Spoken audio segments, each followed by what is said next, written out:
हाँ दोस्तों, तो यहाँ पर हम लोग डिपेंडेंट और इंडिपेंडेंट इवेंट का एक एग्जाम्पल देखेंगे। तो मान लीजिए आपके पास एक बैग है, ठीक है, और इस बैग में आपके पास कुछ लेटर्स हैं। से फॉर एग्जांपल आपके पास 2 A हैं एंड 2 B है। और ये जो बैग है, इस बैग से आप A निकाल रहे हो या B निकालने की प्रोबेबिलिटी कैलकुलेट करनी चाह रहे हो। तो कुल मिला के आपके पास कितना लेटर्स है? 4 लेटर्स है। तो आपका सैम्पल स्पेस कितना है? अगर आप सैम्पल स्पेस देखना चाहते हैं तो आपका सैम्पल स्पेस है, total number of sample space है 4। तो मान लीजिए इस बैग से आप एक ए निकाल रहे हो, ठीक है, एक ए निकाल रहे हो। तो आपका जो बैग है, ये बैग में आप क्या क्या रहेगा? बैग बैग का पिक्चर हम लोग यहाँ पर ड्रॉ करने जा रहे हैं। तो आपके बैग में ए रहेगा, बी रहेगा, बी रहेगा, ठीक है। तो ये जो आप ए निकाल रहे हो, इसका प्रोबेबिलिटी कितना हो जाएगा? ज़रा गौर से देखिए। आपके पास 4 ये था, टोटल सैंपल स्पेस था, उसमें से आप ए एक निकाल रहे हो। तो आपका प्रोबेबिलिटी क्या होगा? आपका प्रोबेबिलिटी होगा 2 2 A था, उसमें आप 4 निकाल रहे हो, ठीक है। तो total number of A by total number of sample space, right, that is 1/2, ठीक है।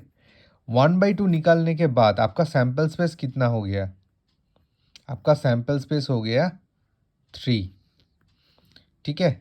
और ये तब होगा जब आपका जो ए आप निकाल रहे हो वो फिर से बैग में नहीं डाल रहे हो, ये आप एज्यूम कर रहे हो, ठीक है। तो आप रिप्लेस नहीं कर रहे हो, आप जो निकाल रहे हो उसको फिर बैग में नहीं डाल रहे हो। इस सिचुएशन में आपका बैग का जो पिक्चर वो ऐसा रहेगा जिसमें सैंपल स्पेस रहेगा 3, ठीक है। तो और एक काम भी आप कर सकते हो, आप जो निकाल रहे हो वो फिर से यहाँ पर डाल रहे हो। मतलब आपने ए निकाला, क्या निकाल रहे हो आप? ए निकाल रहे हो और ए को फिर से बैग में डाल रहे हो। तो ए को अगर आप फिर से बैग में डाल रहे हो तो सैंपल स्पेस 3 नहीं 4 आ जाएगा, वो केस 2 होगा। ये वाला केस हम लोग, पहला केस जो आप निकाल रहे हो वो यहाँ पर नहीं डाल रहे हो, ये सोच के प्रोसीड कर रहे हैं। तो इसमें आपका जो सैंपल स्पेस है वो डिफरेंट हो जा रहा है। That means what? That means आपका जो इवेंट है, ये इवेंट क्या है? आप ए निकाल रहे हो, ये इवेंट आपका जो सैंपल स्पेस है उसको इन्फ्लुएंस कर रहा है।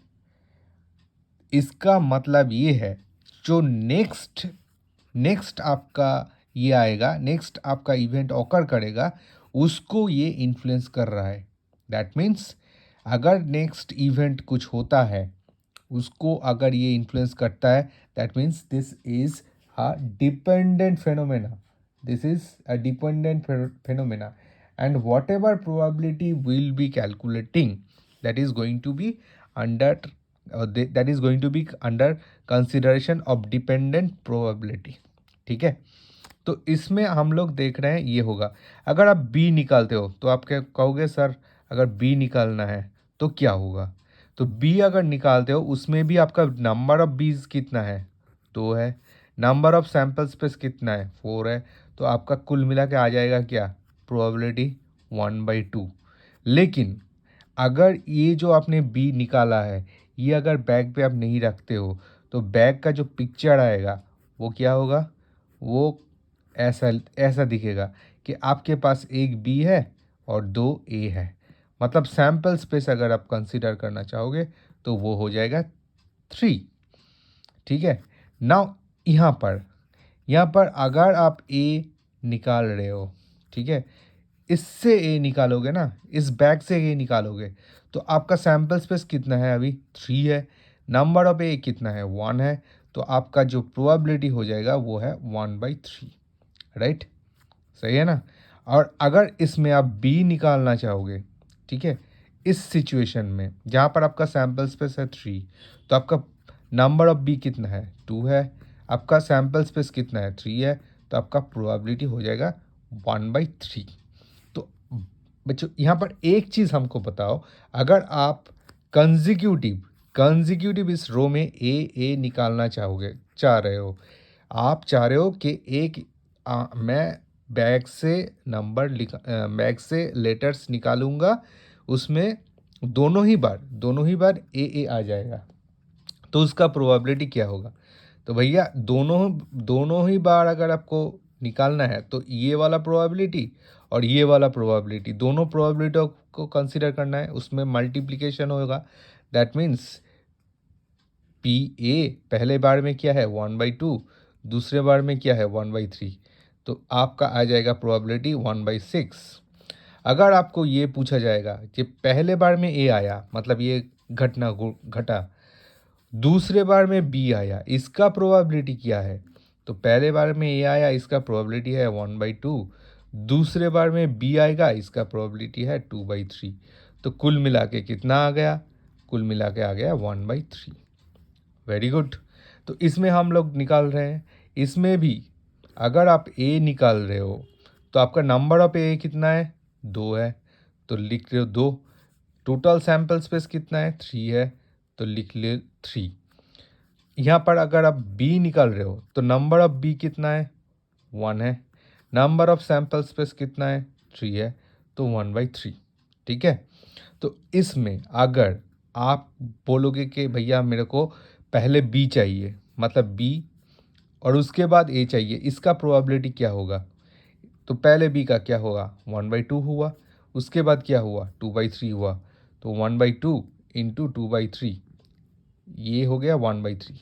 ये पहले बी, उसके बाद फिर बी, इसका क्या होगा 1/2 और उसके बाद 1/3, दैट मीन्स 1/6। ये जो हम लोगों ने आंसर निकाला है कि ए का कितना होगा, ए बी का कितना होगा, बी ए का कितना होगा और बी बी का कितना होगा, ये आंसर का बेसिक एजम्पशन है कि हम लोग जो लेटर निकाल रहे हैं उसके बाद वो लेटर बैग में नहीं डाल रहे हैं। दैट मीन्स आपका सैंपल स्पेस घट रहा है, कम हो रहा है। तो इसमें क्या है ना, नेक्स्ट टाइम आप जो भी कुछ ऑकर करेगा, जो भी कुछ हैपन होगा, वो इस सैंपल स्पेस के ऊपर होगा। मतलब ये सैंपल स्पेस को इन्फ्लुएंस कर रहा है पहला इवेंट की ऑकरेंस। सो ये एक डिपेंडेंसी हो रहा है। तो ये एक डिपेंडेंट का एग्जाम्पल है, ये रियल टाइम एक एग्जाम्पल है जहां हम लोग डिपेंडेंट इवेंट को कंसिडर कर रहे हैं और डिपेंडेंट चीज़ को इस्टेब्लिश कर रहे हैं। केस 2 में अगर आप सेम चीज़ देखोगे, केस 2 में तो पहले आपके पास बैग है, तो बैग में आपके पास क्या है ए और बी है, तो सैंपल स्पेस क्या है आपका 4 है। ठीक है ना। तो इसमें आप क्या निकाल रहे हो, पहले एक ए निकाल रहे हो, तो आपका नंबर ऑफ एज कितना है 2 है, टोटल सैंपल स्पेस कितना है 4 है, तो आपका प्रोबेबिलिटी क्या आ जाएगा 1/2। लेकिन आप 2 निकाल के ना, ये ए निकाल के फिर इसमें डाल रहे हो, तो आपका जो बैग है उसका जो सैंपल स्पेस है वहाँ पर 4 ही है, क्योंकि ए आप फिर ने डाल दिया, फिर डाल दिया। तो दूसरे अब जब घटना घटेंगे, जब फिर इसमें आप ए निकालोगे, तो ये ना आपका सैंपल स्पेस इन्फ्लुएंस नहीं हो रहा है। गौर से देखिए, आपका सैंपल स्पेस इन्फ्लुएंस नहीं हो रहा है। दैट मीन्स यहाँ पर कोई डिपेंडेंसी नहीं है। ये जो नेक्स्ट इवेंट हो रहा है, नेक्स्ट इवेंट पिछले इवेंट के ऊपर डिपेंड नहीं कर रहा है। तो ये एक इंडिपेंडेंट इवेंट का एग्जाम्पल है। तो यहाँ पर अगर प्रोबेबिलिटी आप निकालोगे, फिर से आपका नंबर ऑफ ए 2 है, टोटल सैंपल स्पेस का नंबर 4 है, दैट मीन्स 1/2 है। देखिए यहाँ पर 1/2 ही आ रहा है। ये इवेंट जो हो रहा है सेकेंड टाइम, वो पहले इवेंट के ऊपर डिपेंड नहीं कर रहा है, इसलिए ये भैया एक इंडिपेंडेंट इवेंट का एग्जाम्पल है। सो अगर आप ये जो लेटर ले रहे हो वो अगर फिर से डाल रहे हो बैग में, तो ये एक इंडिपेंडेंट फेनोमेना हो जाएगा। इसमें भी सेम होगा, बी आपका नंबर है 2 और यहाँ पर आ जाएगा 4, तो यहाँ पर आ जाएगा 1/2। तो आप कहेंगे अच्छा भैया, तो यहाँ पर ए का अगर हम लोग कैलकुलेट करेंगे कि पहले बार में ए आया, नेक्स्ट बार में भी ए आया, हम जब निकाल रहे हैं तो उसका प्रोबेबिलिटी क्या होगा? तो 1/2 इंटू 1/2 होगा, क्योंकि पहले बार में आपको 1/2 मिला, दूसरे बार में भी 1/2 मिला। यहाँ पर आप देखिए, पहले बार में मेरे को ए चाहिए, दूसरे बार में बी चाहिए, तो प्रोबेबिलिटी क्या होगा? 1/2 इंटू 1/2 होगा। सेम चीज़ यहाँ पर आप अगर बी निकालोगे, बी कितना है, नंबर है 2, और टोटल सैंपल स्पेस कितना है 4। ये जो बैग है, ये बैग दिखने में यहाँ पर भी वैसे ही रहेगा, क्योंकि सैंपल स्पेस इन्फ्लुएंस नहीं हो रहा है, क्योंकि जो बी आपने निकाला है वो बी फिर से आपने बैग में डाल दिया, तो आपका सैंपल स्पेस 4 ही हो रहा है।